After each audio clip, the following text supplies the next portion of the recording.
Hello friends, welcome back to our channel lucky Krish vlogs. నేను మీ దేవి. ఈరోజు వీడియో ఏంటంటే, మనకి అప్పుడప్పుడు పాలు విరిగిపోతూ ఉంటాయి కదండి. మనం ఫ్రిడ్జ్లో పెట్టకుండా మర్చిపోతుంటాం కదా. అలాంటప్పుడు పాలు విరిగిపోకుండా ఉండాలి అని అంటే ఒక మంచి టిప్తో అయితే నేను మీ ముందుకు వచ్చేసాను.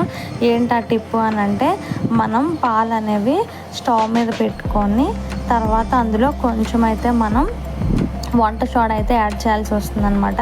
సో ఆ వంట సోడా యాడ్ చేయడం వల్ల ఏమవుతుందని అంటే పాలు అనేవి విరగకుండా పొంగుతూ మరుగుతాయి అన్నమాట. సో ఒకసారి మనం వంట సోడా వేసిన తర్వాత బాగా కలిపేసుకున్నాక మనం కొంచెం వాటిని సిమ్లో పెట్టి ఉంచాలన్నమాట. సో అవి అలా పొంగుతూ ఉంటాయి అన్నమాట. మనకి చూసారు కదా ఎంత బాగా పొంగుతున్నాయో. నాకైతే చాలా బాగా నచ్చింది అనమాట. యాక్చువల్లీ నాకు అమ్మ చెప్పారు ఈ టిప్పు. పాలు పెట్టడం నేను ఫ్రిడ్జ్లో మర్చిపోయాను.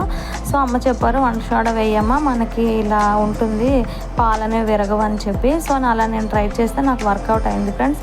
చూసారా ఎంత చక్కగా అయితే పాలు అనేవి మరిగాయో. సో ఫైనల్గా పాలు అనేవి ఇలా ఉన్నాయన్నమాట. సో ఈ టిప్ అయితే నాకు బాగా నచ్చింది. మీకు కూడా నచ్చితే కామెంట్ చేయండి ఫ్రెండ్స్, ఒకసారి ఎలా వచ్చింది మీకు అనేది.